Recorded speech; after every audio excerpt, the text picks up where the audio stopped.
Qué bueno que están aquí. Espero estén muy bien, espero estén bendecidos con la paz de Dios. Me da mucho gusto verles.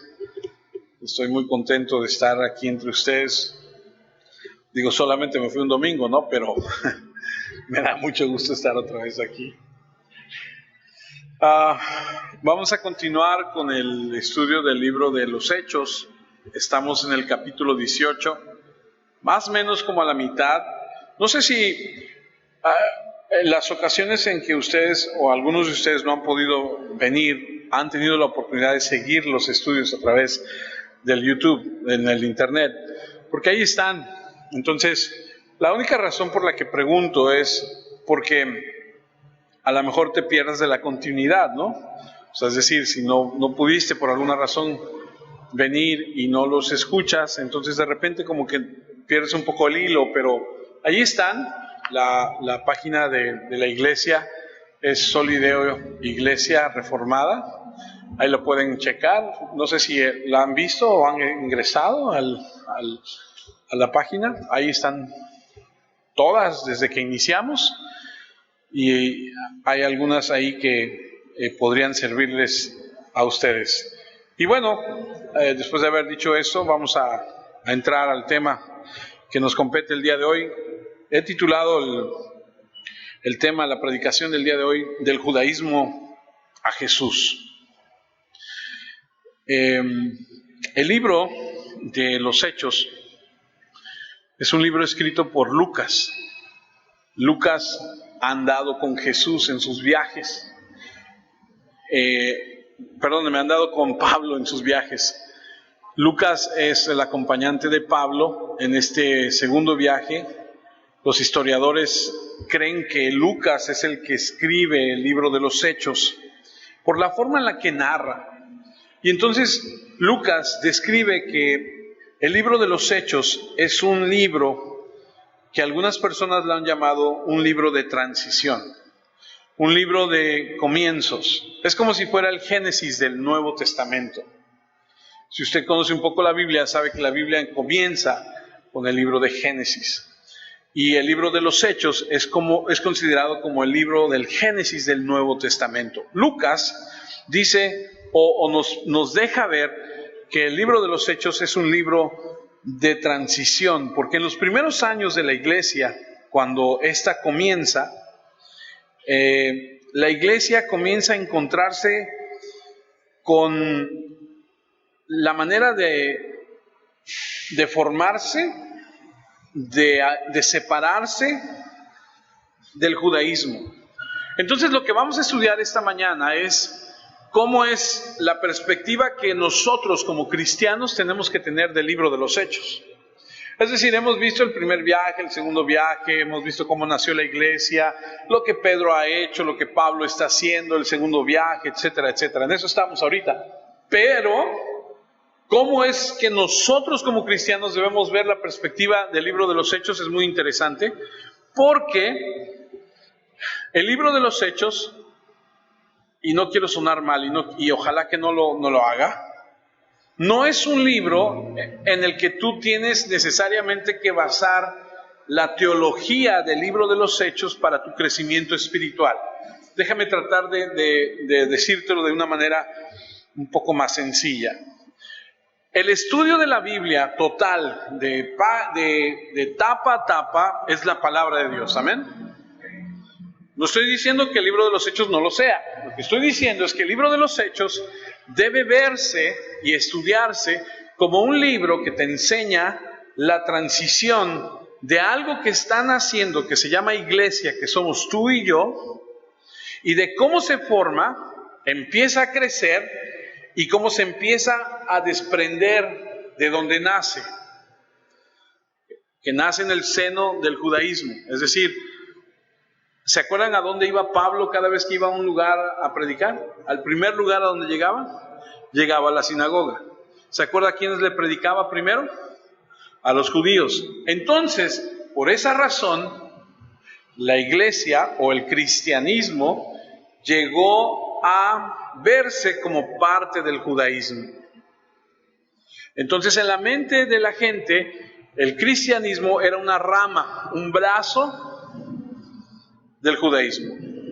Por eso he titulado Del judaísmo a Jesús. ¿Y qué es lo que vamos a ver? Vamos a ver cómo se desprende, cómo se empieza a alejar, pero también vamos a ver qué difícil es dejar las cosas que están tan arraigadas en nuestra vida. ¿Cierto o no? ¿Quiénes vienen de un trasfondo religioso que no sea el cristianismo como el que lo conocemos? Creo que la gran mayoría de nosotros venimos de un trasfondo religioso diferente a lo que hemos estado estudiando. Y cuando llegamos a los pies de Cristo y empezamos a darnos cuenta de la vida nueva que existe a través de las Escrituras, nos damos cuenta que es difícil dejar esas raíces. Yo he hablado con personas que me dicen, yo primero muerto porque mis padres, mis abuelos y yo vamos a hacer toda la vida católicos, por ejemplo, ¿no? Y entonces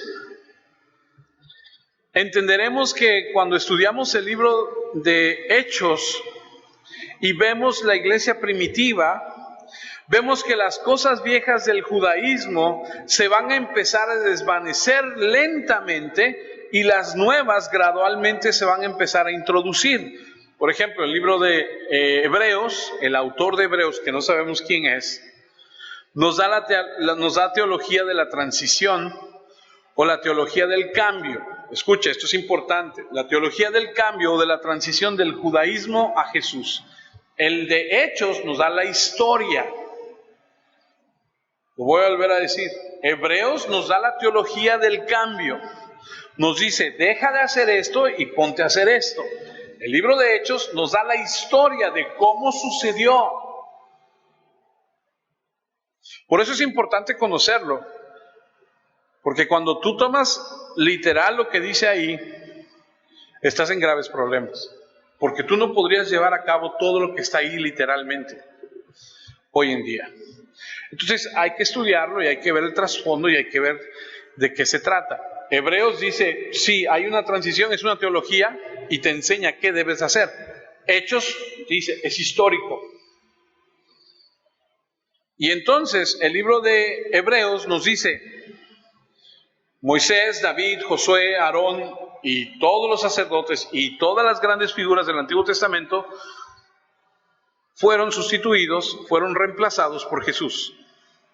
Las leyes, las ceremonias, los rituales, todo eso pasó de ser una clase de vida como tal a ser una clase de vida en gracia.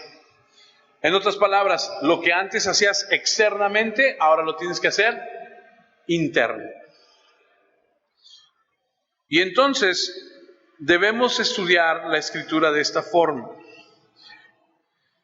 Lo que anteriormente se conocía como el pueblo de Dios, que era Israel, ha cedido el paso al pueblo de Dios, que ahora es la iglesia.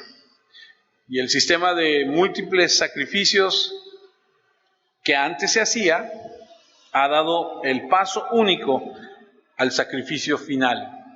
¿Usted recuerda esta frase que dice, Cordero de Dios que quita el pecado del mundo? ¿Se acuerda?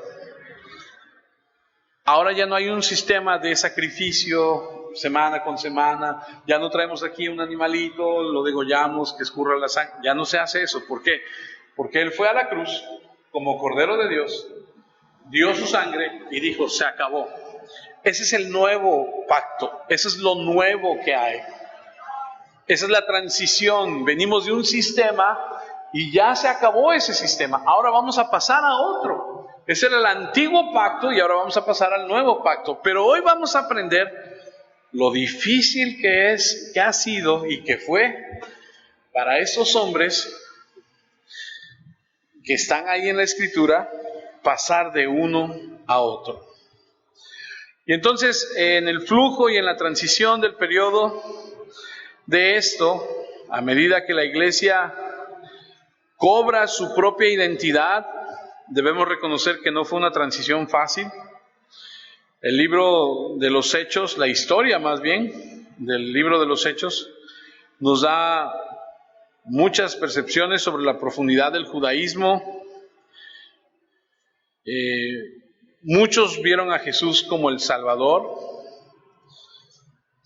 Conceptos nuevos son introducidos a la iglesia como el bautismo del Espíritu. Se vuelve parte de la iglesia. Hay una identificación con la iglesia en todos los sentidos. Pero aún dentro de todo eso, lo que hemos visto, que la gente se salva, que la gente empieza a cambiar, sigue habiendo en ellos ese rasgo de judaísmo. El domingo estuve en la Ciudad de México y curiosamente fuimos, yo nunca había ido sinceramente a un lugar, ¿qué fue? ¿Polanco era? ¿Polanco? No sé si usted conoce Polanco. Es como una parte de la ciudad así muy, muy nice. Mucho judío.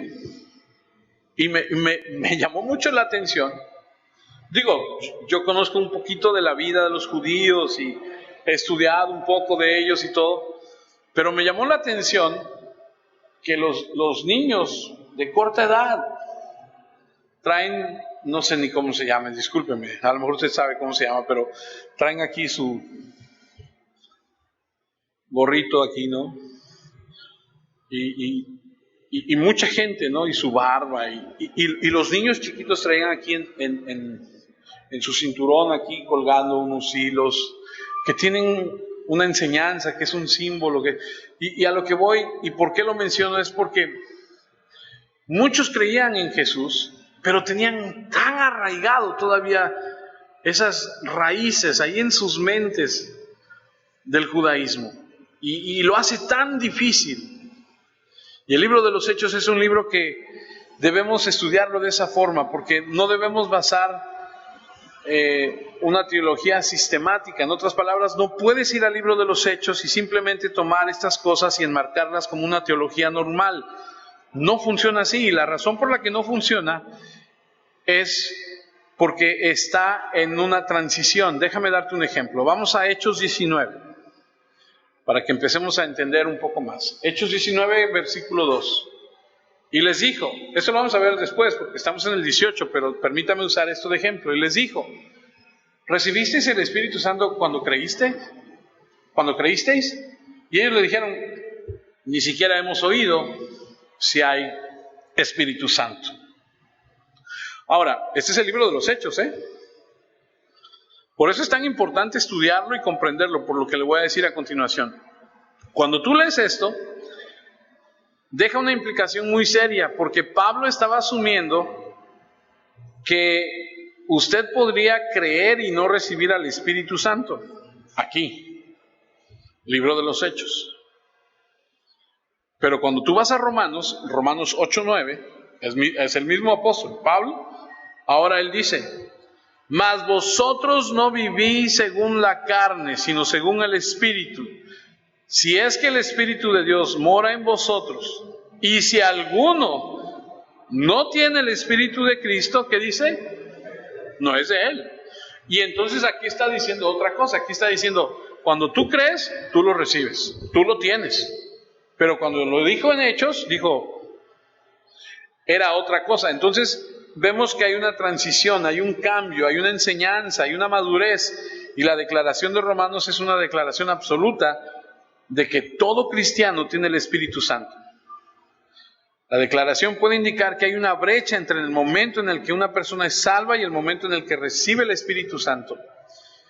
Y por eso es tan importante, por lo que le voy a decir. Por ejemplo, el movimiento carismático. ¿Lo ha escuchado? ¿No ha escuchado del movimiento carismático? El movimiento carismático se desprende del catolicismo y ha cobrado mucho auge, y es la teología de la prosperidad, que todo va a estar bien, que Dios te va a prosperar, Dios quiere que tengas dinero, Dios quiere que te vaya muy bien en la vida, lo cual es cierto, pero no todo se basa en eso. Pero el movimiento carismático no basaron su teología en Romanos, que es teología, sino en Hechos, que es un flujo, una transición. Y si realmente tuvieras que basar tu teología en el libro de los Hechos, tendrías que hacer muchas cosas que fueron judías en el pasado, porque hay muchas cosas en transición. Lo que estoy queriéndote decir es, el libro de los Hechos hay que verlo como un libro de historia, de transición, no como una teología como tal. Muchos lo han tomado así. Yo creo, en el punto personal, que no debe tomarse literal como tal en ese sentido, porque vas a quedar a deber muchas cosas. Y entonces, cuando estudias Hechos, estudias historia. Y la transición no es fácil para los judíos, porque el judaísmo no solo es una religión, es tanto un nacionalismo, una cultura, como una raza. Es una herencia del pueblo judío, y con razón, porque fue originada por Dios, y es un motivo de orgullo, y es una institución divina, y no muere fácilmente, y los judíos van a venir a Cristo, pero van a seguir batallando con esto.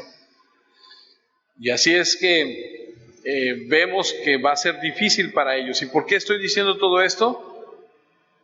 Porque cuando estudias Hechos, así lo debes de interpretar. Acompáñame a Hechos 2. Hechos 2, déjame mostrarte a qué me refiero. Hechos 2, versículo 47. Alabando a Dios y teniendo favor con todo el pueblo, y el Señor añadía cada día a la iglesia a los que habían de ser salvos. Aquí se convirtieron 3,000 personas en un día. 3,000 judíos en un día. Se levanta Pedro, predica, ¡pum!, 3,000 en un día. Pero escucha, al siguiente día, un día en la mañana tú eras judío y eras de hueso colorado. Ese día en la tarde, noche, en una reunión, ¡pum!, Dios hizo algo y cambió tu corazón. Y al otro día, tú ya eres cristiano, tú ya eres... ¿Y qué con los 28, 52, 65, 37 años que llevas en el judaísmo? ¿Qué con todo eso que llevas o traes de toda tu vida? ¿Qué sucede? Esto es importante porque eso nos ayuda a nosotros a entender cómo es que somos nosotros y en qué nivel, en qué punto estamos. La iglesia primitiva aquí acaba de formarse. Pedro predicó, 3,000 fueron salvos y se está construyendo. Ahora vamos a Hechos 3:1. Pedro y Juan subían juntos al templo a la hora novena, la de la oración. Ahora déjame preguntarte esto. ¿Quiénes son, cuando Cristo va al cielo y deja a sus discípulos y se convierte en 3,000 porque Pedro predica, quiénes son los líderes de esa iglesia que están haciendo? Los apóstoles. Son estos. Ahora, déjame hacerte otra pregunta. Si son cristianos porque creen en Cristo, si son los que llevan la palabra de Dios al pueblo, que están haciendo, ¿a qué suben al templo a la hora novena, la de la oración? Si esa tradición es judía. En otras palabras, ¿qué hacen ahí?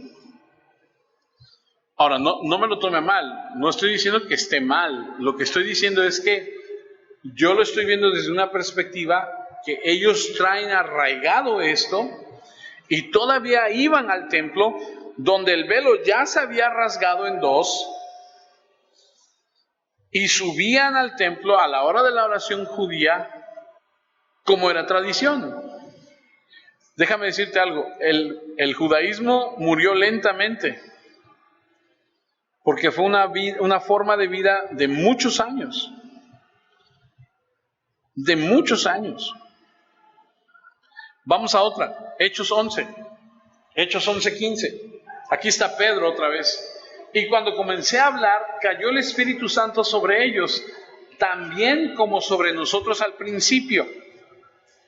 Y aquí es Pedro hablándole a Cornelio, que es un gentil, que no es un judío. Y entonces está como narrando, está diciendo el reporte como si, oye, ¿pueden creer esto? ¿También a los gentiles les está pasando lo que nos pasó a nosotros? es como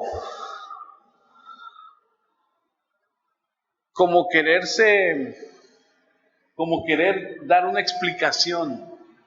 Entonces me acordé de lo dicho por el Señor cuando dijo: Juan ciertamente bautizó en agua, mas vosotros seréis bautizados en el Espíritu Santo. Si Dios pues les concedió también el mismo don que a nosotros que hemos creído en el Señor Jesucristo, ahí está. Ahí es como cuando se va a excusar. ¿Quién era yo para que pudiese estorbar a Dios? O sea, en su mente Pedro está diciendo: tengo que defenderme porque van a decir: Pedro, ¿por qué dejaste que el Espíritu Santo viniera a los gentiles? ¿Se acuerdan que hace algunos meses atrás les dije que cuando empezó la iglesia a crecer, muchos judíos decían: está bien que vengan y que toquen a la puerta del templo y que pasen algunos? Está bien, pásenle. Pero que vengan todos, no. O sea, que todos de repente lleguen y que ahora ellos también tengan las bendiciones de Dios y que también ahora ellos tengan todo el favor de Dios. Si ellos han llevado una vida de libertinaje, quién sabe cuántos años, y de la noche a la mañana de repente aparecen y dicen: ay, mira, ya tomaron nuestros lugares, ahora también ellos. No, esa era la mentalidad judía. Por eso es que decían: no.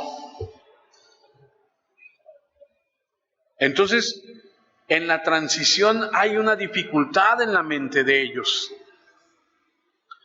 Les costó trabajo. Hechos 15:5. Pero algunos de la secta de los fariseos que habían creído, fíjate, estos creyeron, se levantaron diciendo: es necesario circuncidarlos y mandarles que guarden la ley de Moisés.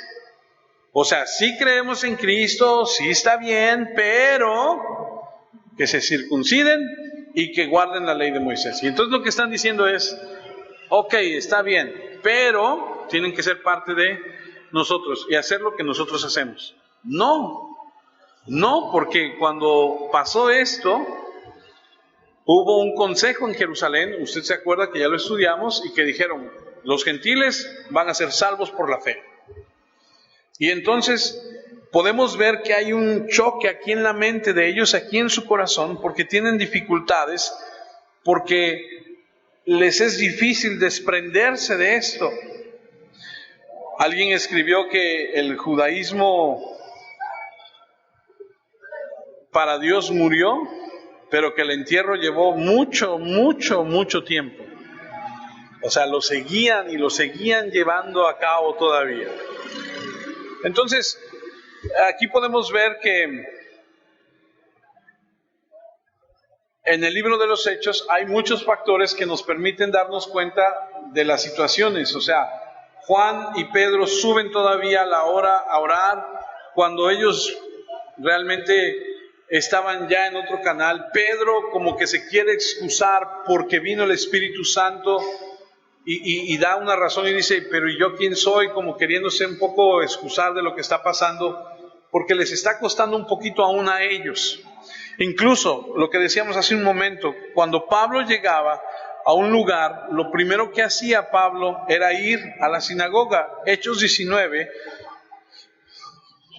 versículo 8 dice: y entrando Pablo en la sinagoga, habló con denuedo por espacio de ¿cuánto? 3 meses, discutiendo y persuadiendo acerca del reino de Dios. Pero endureciéndose algunos y no creyendo, maldiciendo el camino delante de la multitud, se apartó Pablo de ellos y separó a los discípulos, discutiendo cada día en la escuela de uno llamado Tirano. ¿Qué sucede aquí? Bueno, lo que vemos es que Pablo llega a los lugares, predica a los judíos en las sinagogas y después de un tiempo ya los saca.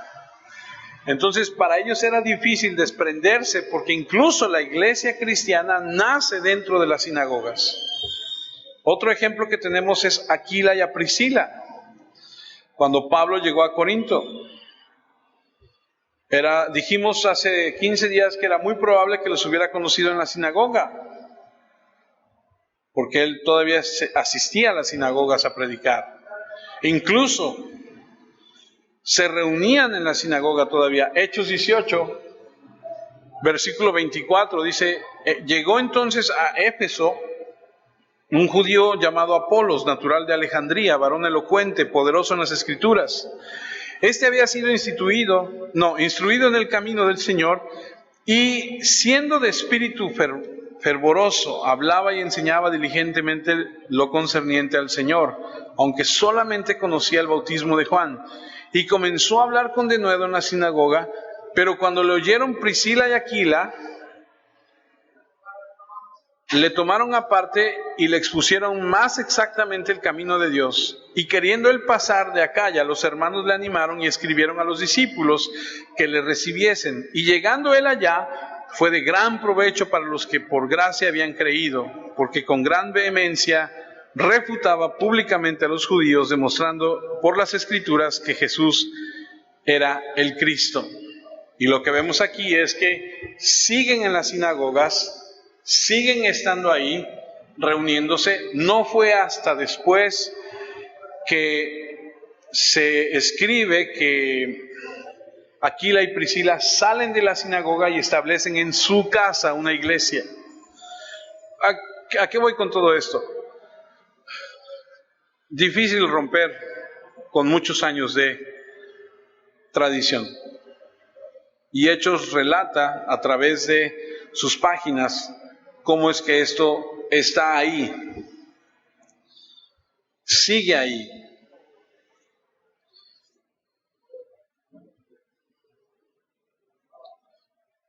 Y hubo momentos en el que la transición ocurría rápidamente,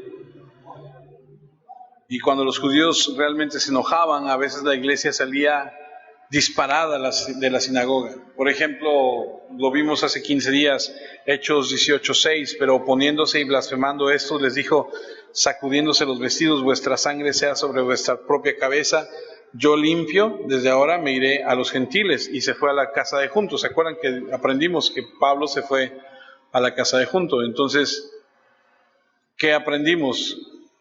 Que la iglesia salió disparada de inmediato. A veces se quedaba 3 meses, a veces se quedaba 2 semanas, pero ocurría esta transición.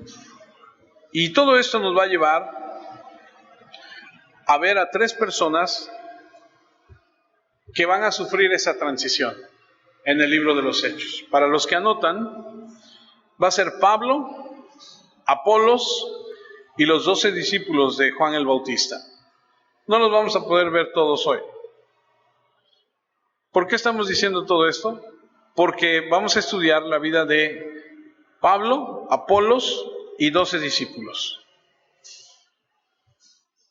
que sufren con esta transición. A pesar de que tú y yo sabemos que Pablo es el apóstol, que es uno de los hombres más importantes en el Nuevo Testamento, después de Jesús, también sufrió con esto. Y vamos a ver la primera transición en la vida de Pablo. Hechos 18:18. Por ejemplo, antes de continuar, no sé si a alguien le costó o le sigue costando, no me tienen que decir qué ni nada, dejar de su vida, estoy hablando de su vida anterior religiosa, algo porque lo practicó tantos años, ¿no? O sea, por ejemplo, en el caso mío, aunque no era yo un católico de hueso colorado, siempre nos habían inculcado que el domingo había que ir a la misa, que había que estar ahí, y que si no ibas no te daban la matiné, ¿no? En el caso de nosotros no nos daban el dinero si no íbamos. Me metieron a un colegio católico y quisieron inculcar esa cultura o esa vida de religión, ¿no? De poner a Dios en primer lugar. Pero piensa, a lo mejor a ti todavía te sigue costando algo así. Y vamos a ver la vida de Pablo, que es la primera persona que vamos a estudiar que batalló con esta transición. Hechos 18:18. Dice, mas Pablo, ahí nos quedamos la última vez, habiéndose detenido aún muchos días ahí, después se despidió de los hermanos y navegó a Siria, y con él Priscila y Aquila, habiéndose rapado la cabeza en Cencrea, porque tenía hecho voto. Ahora, nosotros cuando pensamos en Pablo, lo pensamos como el cristiano que él es, lo cual es cierto. Pero también se nos olvida que Pablo era judío. Digo, de repente se nos olvida que Pablo era judío. Y era un judío, según Gálatas 1, porque ya habéis oído acerca de mi conducta en otro tiempo en el judaísmo, que perseguía sobremanera la iglesia de Dios y la asolaba. Y en el judaísmo aventajaba a muchos de mis contemporáneos de mi nación, en mi nación siendo mucho más celoso de las tradiciones de mis padres.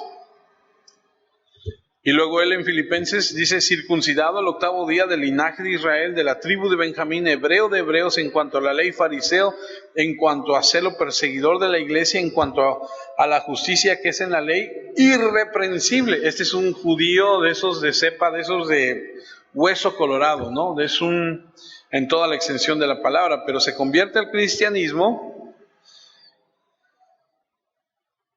y cambia todo. Pero alguien dijo que si tomas a una persona, y eso es lo que yo quiero que usted analice por un momento, porque yo lo analicé para mi persona.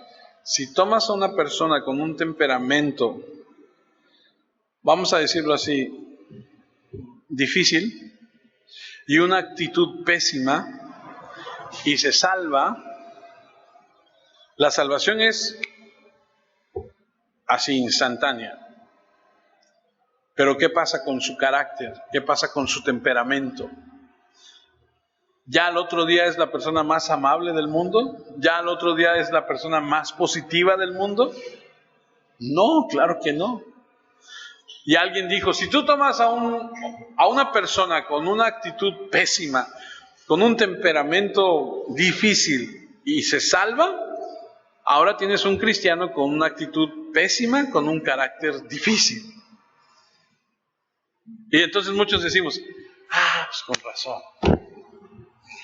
No, pues entonces ya la libré. No. Porque eso nada más es un indicador, eso nada más es una enseñanza de quiénes somos y dónde estamos. Y qué tanto nos falta por avanzar.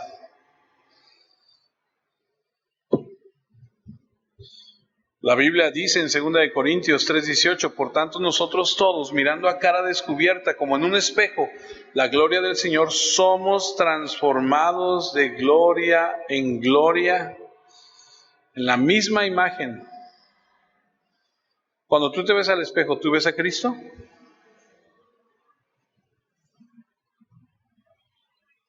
No son preguntas capciosas, no sé qué le digo, sí o no, ya no sé si, no. Tú piénsalo, no me tienes que responder nada. Lo único que estoy diciendo es, ¿lo ves o no lo ves? Porque aquí dice, somos transformados de gloria en gloria en la misma imagen como por el Espíritu del Señor. Y esto viene después de que crees. Así que Pablo era en todos los aspectos un cristiano. Pero la transición lleva tiempo. Y los viejos rasgos del judaísmo murieron lentamente, incluso en la vida de Pablo. Sí, Pablo escribió ahí en Filipenses 3:7, donde dice, pero cuantas cosas eran para mí ganancia, las he estimado como pérdida por amor de Cristo. Y ciertamente aún estimo todas las cosas como pérdida por excelencia del conocimiento de Cristo Jesús mi Señor, por amor del cual lo he perdido todo y lo tengo por basura para ganar a Cristo. ¿Podrías ponerme, por favor, las otras?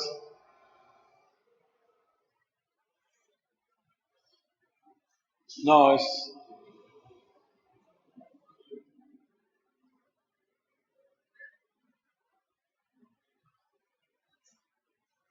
Esa es. Todo lo tengo por basura por ganar a Cristo. En otras palabras, esas cosas solían ser las que formaban mi vida, pero las dejé y consideré solo a Cristo. Quiero avanzar, conocerlo, y quiero lo más significativo que esté en mi vida. Ahora, recuerden que en la historia que estamos estudiando, en el segundo viaje, Pablo está ¿en dónde ahorita? ¿En qué ciudad está? está en Corinto. Y Pablo ha pasado un tiempo difícil. ¿Recuerdan? Él describe y dice, me fue muy mal cuando yo estuve con ustedes, cuando llegué, temblaba, estaba muy nervioso, incluso hasta débil, estaba asustado, había tenido persecución, había salido de Filipos a Tesalónica, a Berea, a Atenas, ahora está en Corinto, estaba como decimos, sin gasolina casi. Y vemos aquí en el capítulo 18, versículo 18, que dice, mas Pablo, habiéndose detenido aún muchos días, después de haber escuchado la voz de Dios que le decía, no temas, yo tengo mucha gente aquí, tú sigue hablando, nadie va a poner una mano encima, tú sigue adelante. Nos vamos al 18, donde dice, mas Pablo, habiéndose detenido aún muchos días ahí, después se despidió de los hermanos y navegó a Siria con él Priscila y Aquila. Porque también lo llevaron, ¿se acuerdan que lo llevaron con el gobernante de ahí? Y lo acusaron y él dijo, esto es cosa de ustedes, yo no quiero nada que ver. Y entonces golpean al dirigente de la sinagoga. Entonces Pablo ahí dice, ¿saben qué? Me voy a ir, se va a Siria, se lleva a Priscila y Aquila, y luego resalto, dice, habiéndose rapado la cabeza en Cencrea, porque había hecho voto. Nos da un flashazo, un vistazo de lo que Pablo todavía trae en su corazón. Ok, Pablo se va a esa región de Siria, donde está Palestina, es decir, va a regresar a Jerusalén. Y algo que hay que notar ahí es que se lleva a Priscila y Aquila. Ahora, ellos son los dos primeros creyentes que Pablo conoció en Corinto, los amigos que Dios le acercó para animarse, porque estaba desanimado, ya lo estudiamos. Pablo va a tomar a estas dos personas, se las va a llevar, y de repente yo me pongo a pensar, bueno, Pablo, si tú te vas y te llevas a Aquila y a Priscila, ¿quién se queda en la iglesia de Corinto? Pues ¿quién los va? Porque ya hay una iglesia, ya hay creyentes. No sé quién se pudo haber quedado. Se pudo haber quedado Gallo, Crispo, Sóstenes, alguno de ellos que estaban ahí. Porque recuerdan que Pablo se quedó 1 año y medio en Corinto. ¿Y saben qué hizo en 1 año y medio? Se dedicó a enseñarle a la gente para que creciera en Cristo. ¿Sabe cuántos años llevamos de esta iglesia? Yo sé que hay iglesias que tienen... Creo que hay una iglesia en Orizaba que tiene más de 100 años. Está ahí en la principal. ¿Sabe cuántos años lleva nuestra iglesia? ¿Alguien sabe? 7. Vamos a cumplir 8 el próximo mes. El 13 del próximo mes cumplimos 8. Pablo se quedó 1 año y medio enseñándole a la gente. Después de 1 año y medio dijo, ahí les dejo a fulano y a sutano, yo me voy a seguirle. Porque esa era la encomienda de Pablo. Ahora, aquí quiero poner una pausa y quiero animarles a algo. Los que llevan 7, 8 años en la iglesia, ya es tiempo, Los que llevan 6 meses pueden decir, no, pues yo apenas tengo 3 meses. Pero los que llevan 1 año, 2 años, 3 años, 5 años, ¿o hasta cuándo? ¿No? ¿Hasta qué momento? Y si te hablo a ti, tú sabes quién eres. Pablo se lleva a Aquila, se lleva a Priscila. Recuerdan que ellos hacen tiendas de campaña y probablemente pensaron que podían establecerse en cualquier otro lugar, y empacan y se van. Ahora, es interesante que aquí recalca y dice que había hecho voto. ¿Y a qué se refiere con eso que había hecho voto? O sea, ¿de qué habla? Bueno, en el Antiguo Testamento había cierto tipo de voto que tenía que ver con el cabello. ¿Recuerdan? ¿Han escuchado eso? ¿Han escuchado el término, el voto nazareo? Para los que no lo han escuchado, ahorita se los voy a explicar rápidamente.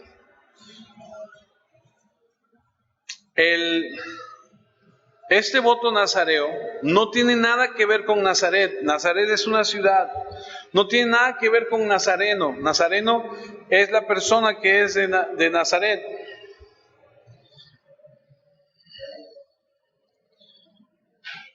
Los dos se escriben diferente. Nazareno y Nazaret son Nasa. Nazareo, que es el voto, es Nazi. N-A-Z-I.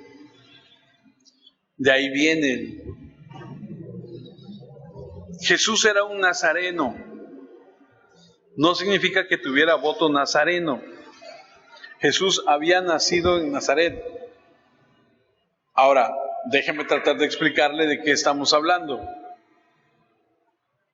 Hacer el voto era prometer consagrarse, vivir en santidad y en devoción. Hizo un voto nazareo y prometió consagrarse totalmente a Dios. Ahora, cuando una persona hacía este voto, el voto era separarse, era una disciplina autoimpuesta con el propósito especial de dedicarse a Dios. Ojo, aunque no tenían en el Antiguo Testamento el Espíritu Santo, ellos trataban en sus fuerzas de llevar a cabo este voto. Aunque de repente tropezaban y no podían, ellos trataban de tener este compromiso de devoción por un periodo de tiempo. ¿Cómo identificabas a alguien que hacía un voto? Porque se dejaba crecer el cabello. Ahora, la Biblia no marca esto, pero sí lo marca el libro de las tradiciones judías, y dice que había voto de 30 días, de 60 días y de 100 días. Imagínate no cortarte el cabello, bueno, los hombres, 30 días, más o menos dices, bueno, pues ya ando medio pachón, como decimos, ¿no? Pero 60 días, ya 2 meses, ya te empieza a salir la afro, ¿no? Pero 100 días sin cortarte el cabello sí ya es. Y entonces esa era la forma en la que se identificaba a la gente que había hecho un voto. Ahora, déjame tratar de demostrar o demostrarte de qué se trata el voto nazareo. No puedo leer todo porque es algo largo, pero voy a leer algunos. Números capítulo 6, versículo 1. Ahí empieza. Si quieres estudiarlo después en casa, lo puedes hacer. Números capítulo 6, versículo 1 dice: habló Jehová a Moisés diciendo, le va a dar las instrucciones. Versículo 2: habla a los hijos de Israel y diles: el hombre o la mujer que se aparte haciendo voto de nazareo para dedicarse a Jehová, se abstendrá, y aquí viene, es decir, el que decida hacerlo, que se aparte, y va a hacer esto: se abstendrá de vino, de sidra, no beberá vinagre de vino, ni vinagre de sidra, ni beberá ningún licor de uvas, ni tampoco comerá uvas frescas ni secas. Y de repente puedes pensar, ¿y por qué? Bueno, porque esto siempre representaba alegría, fiesta, compañerismo. Es decir, la uva, el vino, siempre es característico de un momento de celebración, de fiesta, de alegría. Y entonces, lo que estaba diciendo es, debes aislarte, debes hacerte, quitarte de ese medio. Versículo 5: todo el tiempo del voto de su nazareato no pasará navaja sobre su cabeza hasta que sean cumplidos los días de su apartamiento a Jehová. Será santo, dejará crecer su cabello. Y esto es algo interesante, porque en el caso de un hombre, esto sería, escuche, algo así como una vergüenza, porque según 1 Corintios 11, 14, la naturaleza misma no os enseña que al varón le es deshonroso dejarse crecer el cabello. Por un lado la Biblia dice, al hombre es deshonroso dejarse crecer el cabello. O sea que al hombre tiene que andar. Pero si va a ser voto nazareno, entonces sí. Pero solamente para cumplir un propósito y para que la gente vea. O sea que entonces, de acuerdo a lo que dice la Escritura, el hombre tiene que rasurarse. Y estoy seguro que aquí los que son peluqueros pues deben alegrarse mucho, ¿no? Porque dicen, pues, la Biblia manda que te cortes el cabello, ¿no? La única vez que se lo dejaban crecer era cuando era voto nazareno. Ok. Entonces, nada de vino, dejarte crecer el cabello y las indicaciones era que tenías que apartarte. Ahora, cuando terminaba esto, cuando terminaba el periodo a donde habían decidido apartarse para Dios, y estamos viendo todo esto porque Pablo decidió hacer un voto. ¿Y por qué estamos diciendo todo esto de la transición? Porque vemos que Pablo todavía tiene arraigado en su corazón esto del judaísmo, porque esto es totalmente judío. Todavía lo trae y todavía quiso practicarlo. ¿Tenía que practicarlo? No. Pero si lo recalcó la Biblia ahí, es para una enseñanza nuestra. Y entonces es interesante ver qué hizo. Ahora, ¿cómo salías del momento del periodo de este voto? Bueno, pues lo que harías era que irías al templo, ofrecerías un ave, creo que era una paloma, una ofrenda por el pecado, una ofrenda de paz, y el cabello que te cortaban lo tenías que llevar y se quemaba con eso. Y entonces ahí finalizaba el voto. Como te dije, podía durar 30, 60 o 100 días. ¿Por qué hacían esto? En general por agradecimiento, por liberación, por bendición especial. ¿Y Pablo tenía que agradecer a Dios? Claro. ¿Pablo tenía motivo para celebrar la liberación? Claro, absolutamente. Y yo creo que su corazón estaba emocionado, que quería agradecerle a Dios y quería agradecerle de una manera externa como judío, y tomó este voto nazareno. Por eso es que se nos recalca aquí. Y vemos que todavía tiene patrones judíos, y vemos que todavía está saliendo de esta situación. Ahora, déjame darte un par de notas aquí que son interesantes. ¿Alguien sabe quién más en la Biblia tomó un voto nazareno?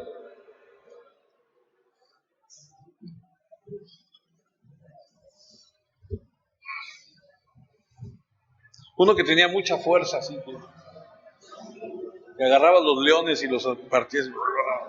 Sansón. ¿Alguien más? No aparte de Lucy, sino otro personaje más.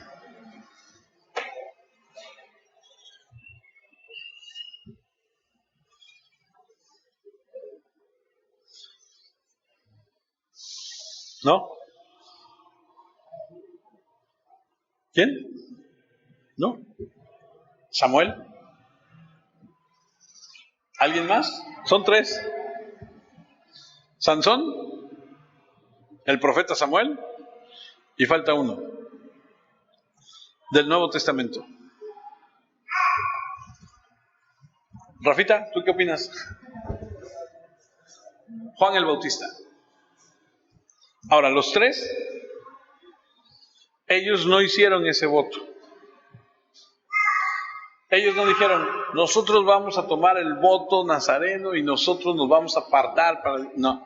Los 3, sus padres, desde antes de que nacieran, le dijeron a Dios, cuando nazca, lo vamos a apartar para ti y vamos a hacer que este joven, este muchacho, crezca en un voto nazareno toda su vida. Por eso Sansón el ángel se le aparece a los papás de Sansón y ellos hacen esta promesa y Sansón crece así, tenía una melena espectacular. Por eso cuando le cortan el cabello pierde toda su fuerza. Samuel, la mamá de Samuel, no podía tener hijos y lloraba amargamente en el templo y un día le dijo a Dios: si tú me concedes un hijo, yo te lo entrego y va a ser apartado para ti. Y ahí está Samuel. Y después Juan el Bautista, se le aparece el ángel al papá y le dice, y le especifica, no va a tomar vino, no va a hacer esto, se va a apartar. Y son 3 hombres, pero ellos son 3 votos que hicieron sus padres. Ahora, es interesante ver, cuando tú estudias la Biblia y los conceptos de los nazarenos, que en Israel había un periodo en la historia que hubo muchos, y cuando hubo muchos nazarenos, la historia del pueblo de Israel marchaba bien porque había mucha gente dedicada a Dios y decías, oye, qué bien, hay mucha gente apartada para Dios. Pero imagínate, somos terribles. Somos terribles. ¿Usted alguna vez antes de ser cristiano no se burló de alguien que quería hacer el bien? Por ejemplo, algún amigo que decías, no, es que él no fuma o no toma, ¿qué les decías? Órale, échate una. ¿Qué? Te pegan. ¿A poco no somos así? ¿A poco no somos de esa tendencia de hacer pecar, caer a aquella persona que quiere que... Porque en lugar de que nosotros hagamos y digamos, oye, qué bien, oye, échale ganas, sigue adelante. No. ¿Y por qué lo estoy diciendo? Porque hubo un periodo en la historia de Israel en que hubo personas con este tipo de votos, y cuando tú lees en el libro de Amós, capítulo 2, versículo 11, y dice, y levanté de vosotros hijos para profetas y de vuestros jóvenes para que fuesen nazarenos. ¿No es esto así? Dice Jehová, hijos de Israel, mas vosotros disteis de beber vino a los nazarenos, y a los profetas mandasteis diciendo, no profeticéis. ¿Sabes qué es eso? La maldad del hombre. Dice el Señor y les dice a ellos, yo levanté de entre ustedes jóvenes que se apartaron, que tuvieron un voto, que querían honrarme, y no ustedes los instigaron y les dieron de beber para que se quebrantara ese voto. Y yo lo que me pongo a pensar es, somos malvados. A lo mejor usted no, yo sí. A lo mejor usted no lo hizo, yo sí. No te enojes.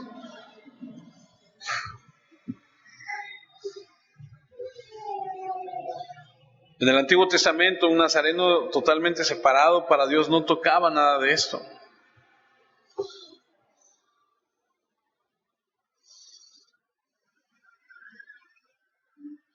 En el Nuevo Testamento los principios pueden ser diferentes al voto nazareno, pero creo que un principio que debe tenerse en cuenta en términos de este tipo es el principio que Pablo dice, todas las cosas me son lícitas, pero no las haré todas.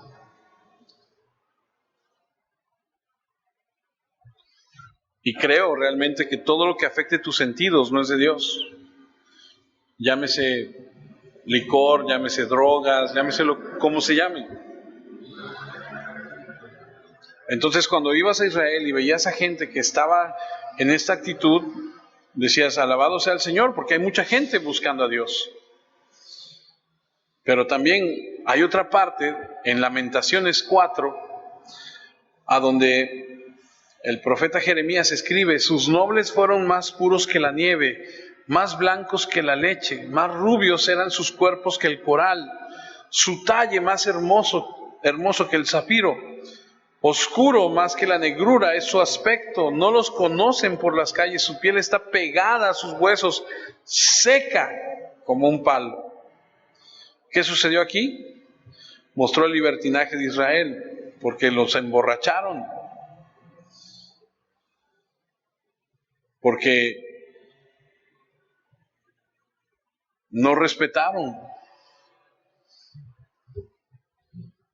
Alguna traducción dice sus nazareos. Y aquí vemos a Pablo en esta actitud que todavía tiene, y Pablo entiende que años después, momentos después, entiende que tiene que separarse de esto. Y todo esto es nada más para mostrarte que Pablo todavía tenía arraigado en su corazón eso. Más adelante en su vida escribe 2 Corintios 6:17 y dice: por lo cual salid de en medio de ellos y apartaos, dice el Señor, y no toquéis lo inmundo, y yo os recibiré. Continúa la narración de la historia en el libro de Hechos, y en el versículo 19 dice: y llegó a Éfeso y los dejó ahí, y entrando a la sinagoga discutía con los judíos. Ahora vemos que ya están en Éfeso, ya Pablo va camino a Jerusalén, y cuando dice y los dejó ahí se refiere a Priscila y Aquila. Y estaba leyendo un comentario de alguien que hace comentarios bíblicos y decía: trabajar con Pablo realmente era algo bastante interesante. O sea, de repente le dijo a Silas, le dijo a Timoteo, le dijo a Lucas: vénganse, vamos a trabajar. Se fueron con él, a uno lo dejó aquí, a otro lo dejó por allá y a otro lo dejó por acá. Ahora ya lleva a Priscila y Aquila y ya los dejó por allá. Y de repente regresa, los vuelve a tomar y los vuelve a mover. O sea, era una aventura andar con este hombre, ¿no? Era un hombre que no estaba quieto y que iba de un lado a otro. Y entonces entendemos que deja aquí a Priscila y Aquila y los va a dejar ahí, según los teólogos, más o menos 5 años en la ciudad de Éfeso, que después aprenderemos que es una ciudad también bastante importante dentro de la narrativa bíblica. Y ellos van a establecer una iglesia ahí, y entonces Pablo sigue adelante.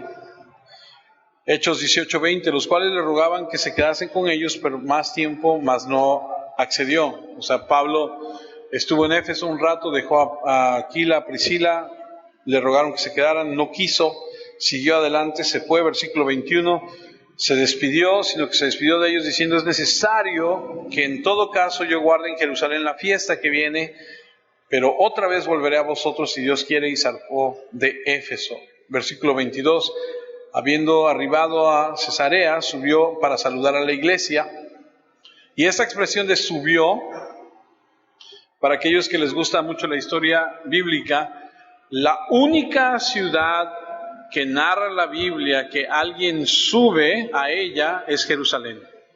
Yo nunca he ido a Jerusalén, espero Dios me conceda algún día poder ir, pero aquellas personas que han ido dicen que sí, efectivamente, para ir a Jerusalén hay que subir. Y entonces aquí vemos que la narrativa dice: habiendo subido, o sea, él llegó a Jerusalén, saludó a la iglesia y luego se fue a Antioquía. Y si usted recuerda, en predicaciones pasadas entendimos que Pablo y Bernabé son los pastores de la iglesia de Antioquía. Es decir, viene de su segundo viaje, deja a Priscila y Aquila en Éfeso, llega a la región de Jerusalén, saluda a la iglesia de Jerusalén y se va a Antioquía. Y entonces podemos ver cómo Pablo regresa a la iglesia de donde él salió. Versículo 23, y después de estar ahí algún tiempo, salió recorriendo por orden la región de Galacia y de Frigia, confirmando a todos los discípulos. ¿Qué hace Pablo? Vuelve otra vez a dar el recorrido. Va a emprender su tercer viaje. O sea, Pablo hizo un viaje primero con Bernabé, el segundo, que es el que estamos estudiando, ya no fue con Bernabé, ahora es con Silas, ya regresó otra vez al punto de partida, va a volver a hacer el tercero. ¿Y qué hace? Va a visitar las iglesias que él ya estableció. Y lo que estamos viendo es que pasamos de una transición del judaísmo al cristianismo, y que es algo difícil de desarraigar, en el corazón aún de un hombre como Pablo.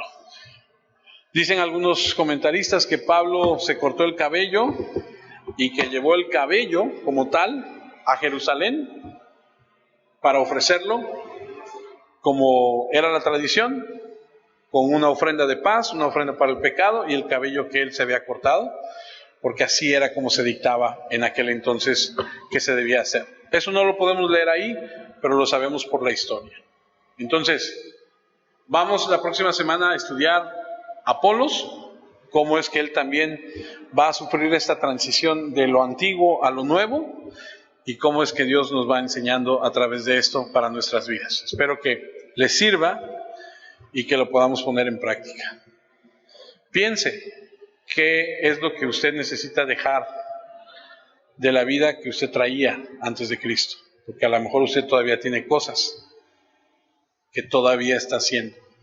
Piense, si usted era una persona, como dijimos, con un carácter difícil, con una actitud pésima, a lo mejor usted ya es cristiano, pero sigue teniendo un carácter difícil y una actitud pésima. Si es así, cambie. Así se los voy a dejar. Oremos.